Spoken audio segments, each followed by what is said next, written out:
Well, hello everybody, welcome to Big Bend Ranch State Park. It's 3 Tango 9er if you're looking for it on the flight simulator. Today we're going to be taking off. We're going to do a patrol flight along the U.S.-Mexican border. So I hope you'll join me today as we get everything up and running here. And let's talk about some right from the headline topics, why don't we? Now, have any of y'all ever been out to West Texas to the Big Bend National Park region? It's beautiful.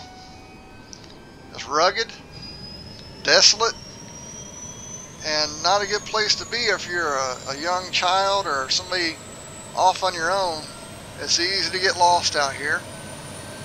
Plenty of places to fall and get injured, but the rugged beauty is what makes this place so special. So go ahead and sit back and enjoy the ride. Now, what we're going to be doing is we're going to be flying the Big Bend National Park Smuggler Route 3, which is a well-known corridor for lone or El Lobo solo smugglers to be bringing in their hard narcotics like fentanyl or tar heroin or cocaine, all the other not so healthy stuff. So let's go take a look and see what we can find here as we get going.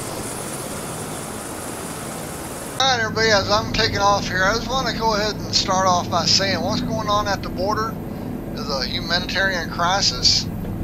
It's not a game. This ain't Grand Theft Auto or anything like that. This is just merely a flight simulation, kind of trying to show you the world and different parts of the geography that you may not be flying on your normal day in Flight Simulator. For all those of you that just like to ride along with me, I certainly appreciate it. I have just I got around 8 years experience in this type of business as far as going after people trying to enter the United States inappropriately.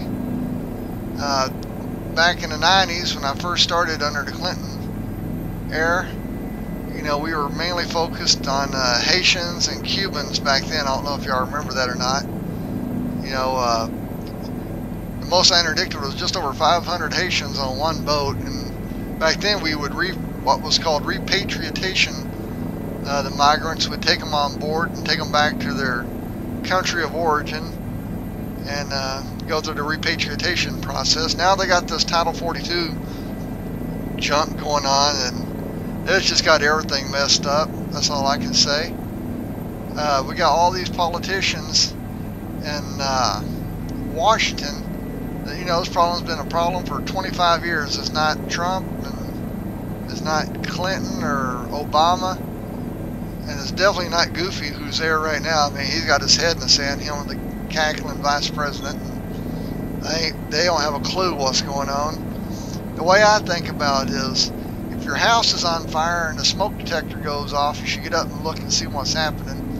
The smoke detector would be your Border Patrol, Customs, Coast Guard, Texas DPS, Highway Patrol in California. If you smell smoke, you probably know you got a problem, and that's your media fanning the flames of the problem and trying to let you know. And thirdly, if your house is on fire, I would think you'd get up and do something about it, not just think, oh, it'll go away, it'll go out on its own, I ain't got to worry about it. And that's kind of the way I feel the politicians are treating this mess as we get going here. Now, as we're flying through here, Big Bend National Park, I tell you what, it has some pretty landscape, doesn't it? Pretty desolate too. And the reason why I'm doing this is, you know, I don't want to scratch the surface what's going on in El Paso right now, or Laredo, Mission, Texas, you know, California, Arizona.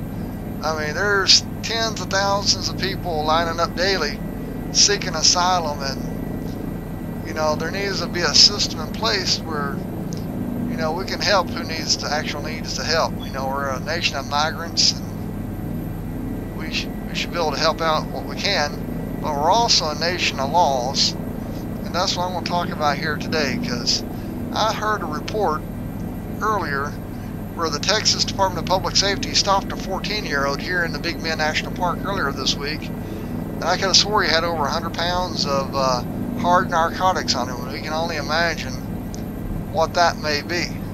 So we're going to go ahead and enter the Smuggler's Valley.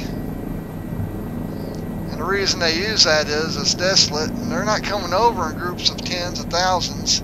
You're getting a El Lobo solo or a lone wolf or one or two people hustling it in, normally as a younger person, because this extreme living here, I mean, this ain't no, I tell you what, I'd be out of breath in about an hour hiking this place. They'll wear you out if you ain't ready for it. So the cartels are taking full advantage and brutalizing the younger people, forcing them to haul this stuff across the border, and they're picking the most rugged and desolate places, which is the most dangerous places to cross.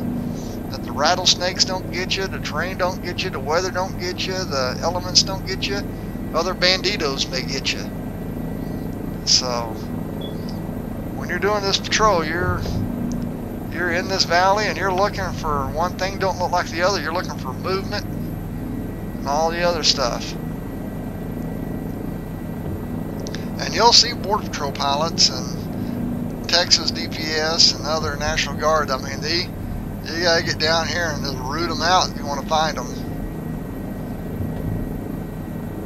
I tell you what, flying along this valley, it's breathtaking. Have y'all ever seen the bighorns out here? The bighorn sheep? I gotta watch my power setting a little bit here. There's some beautiful landscape here.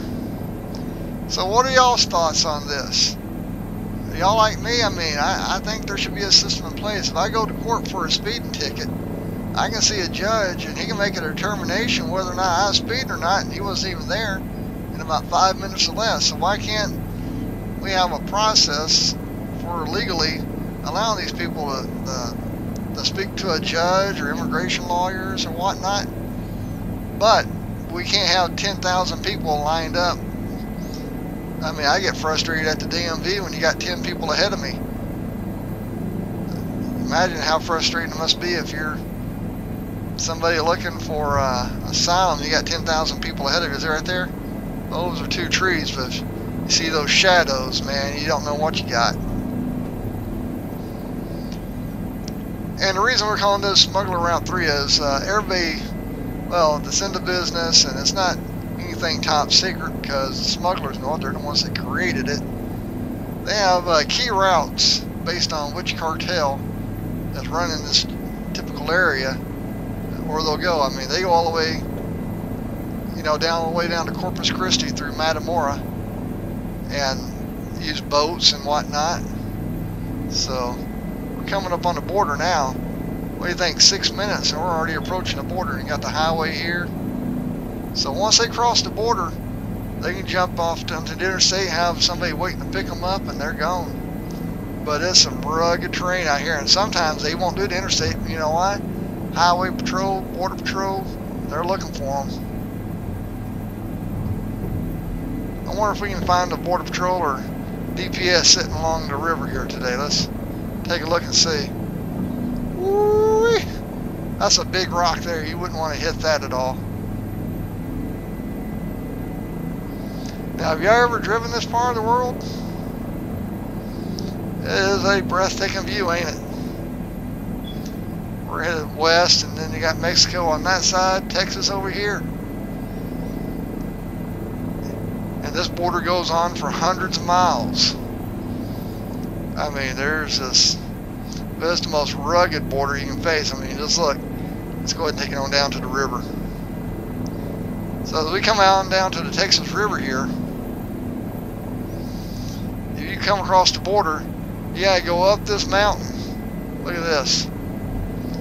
So we're at 25, 26, 27, 28, 29, come on.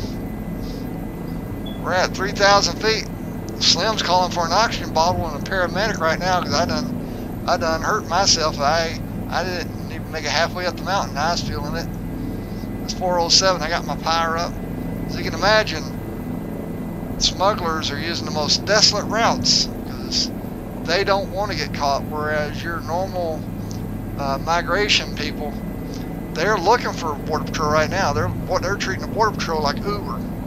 They're wanting the Border Patrol to pick them up and take them so they can go ahead and get in the country, but you know, we're going to have to see if things change or not. How y'all feel? Beautiful country, ain't it? Look at Mexico. Mexico's pretty beautiful too.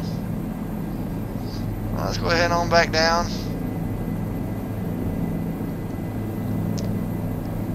Are y'all watching me in VR right now? Because you are, I apologize. You might get a little bit of motion sickness here as we come across the river.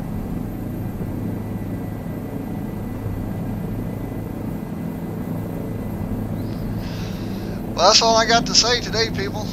I don't know. I just wanted to bring it up. Like I said, there's all sorts of misery in the world, and hopefully everybody can find a solution to what needs to get fixed here. But thankful to the Texas Highway Patrol and the governor and Border Patrol agents. That's got to be frustrating for them. I can't imagine having a job and being told you can't do it, or you got to do it differently. But hopefully they'll get the politics straightened out. Republicans, Democrats, and everybody can start working together and get a solution to what's going on here and go from there. We're going to go ahead and shut off today's video. I appreciate y'all flying along with me, and if you get a chance, go on over to Microsoft Flight Simulator and check out the Big Bend National Park. It's some breathtaking views and some good flying. You like zigging and zagging. Y'all be safe now, okay? Y'all, bye-bye.